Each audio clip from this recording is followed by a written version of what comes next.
Assalamualaikum warahmatullahi wabarakatuh. Perkenalkan, nama saya Asti Melina Sapitri. Saya dari Program Studi Sarjana Kebidanan dan Pendidikan Profesi Bidan di Institut Kesehatan Mitra Bunda. Baiklah adik-adik semua, di pertemuan kali ini saya akan membahas mengenai obesitas ancaman pada remaja.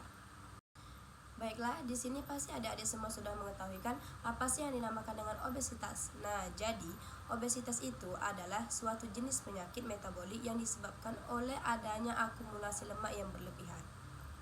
Tahukah adik-adik semua bahwasanya kegemukan atau obesitas pada remaja itu terjadi karena pola makan? Nah, pola makan seperti apa sih yang dapat menyebabkan terjadinya obesitas? Jadi, pola makan yang dapat menyebabkan obesitas itu adalah pola makan yang buruk. Salah satunya adalah tidak selalu sarapan atau jarang sarapan pada pagi hari. Nah, hal ini dapat menyebabkan obesitas pada adik-adik semua. Karena apa? Karena ketika adik-adik semua melewati waktu sarapan, maka membuat adik-adik semua merasa sangat lapar pada siang harinya. Nah, hal inilah yang menyebabkan adik-adik semua akan mengonsumsi makanan dengan porsi yang sangat banyak tanpa memperhatikan asupan kalori dan nutrisi yang masuk ke dalam tubuh. Selain itu, faktor penyebab yang kedua adalah kurang mengonsumsi makanan yang mengandung serat, seperti sayur-sayuran dan buah-buahan. Nah, jadi mulai dari sekarang ya adik-adik semua, adik-adik harus sering mengonsumsi makanan yang mengandung serat nih, seperti buah mangga, buah pir, sayur timun, sayur buncis, brokoli, bayam, dan sayuran hijau lainnya. Yang selanjutnya adalah faktor yang ketiga. Nah, faktor yang ketiga adalah kurang melakukan aktivitas fisik. Nah, jadi kurang melakukan aktivitas fisik ini juga dapat menyebabkan adik-adik semua mengalami yang namanya obesitas. Nah, hal ini disebabkan karena kurang gerak. Jadi, akibat dari kurang gerak dapat menyebabkan energi yang dikeluarkan tidak maksimal. Nah, sehingga meningkatkan resiko terjadinya obesitas. Dan faktor penyebab yang terakhir adalah sering mengonsumsi makanan yang berpenyedap, seperti di gambar. Nah, hal ini nih yang paling sering dan paling banyak disukai remaja-remaja zaman sekarang, yaitu senang mengonsumsi makanan atau minuman yang berpenyedap. Contohnya adalah minuman soda, makanan seperti burger. Padahal perlu adik-adik remaja ini ketahui bahwasannya makanan dan jenis minuman seperti inilah yang menjadi faktor utama penyebab obesitas pada adik-adik semua.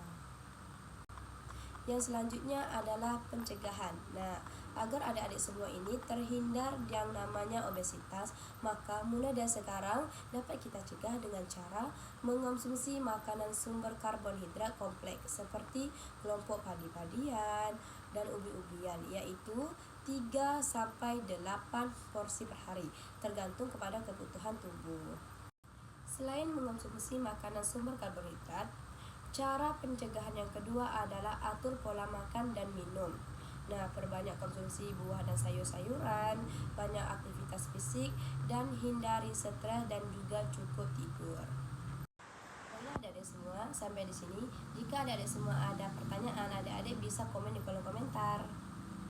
Dan yang terakhir, saya akan menjelaskan mengenai resiko penyakit yang akan terjadi jika adik-adik semua sudah terpapar yang dinamakan dengan obesitas. Nah, jadi resiko penyakit yang pertama itu adalah hipertensi, diabetes, penyakit kardiovaskular seperti penyakit jantung, dan juga penurunan produktivitas usia harapan hidup. Nah, makanya adik-adik semua mulai dari sekarang marilah kita cegah yang dinamakan dengan penyakit obesitas. Seperti adik-adik harus sering sarapan pagi, harus berbanyak mengonsumsi makanan seperti sayuran-sayuran dan juga buah-buahan, dan juga sering olahraga. Dan yang paling penting adalah jangan sering mengonsumsi makanan yang mengandung penyedap. Baiklah, sekian saja penjelasan saya mengenai obesitas pada remaja. Jika terdapat salah kata, saya mohon maaf.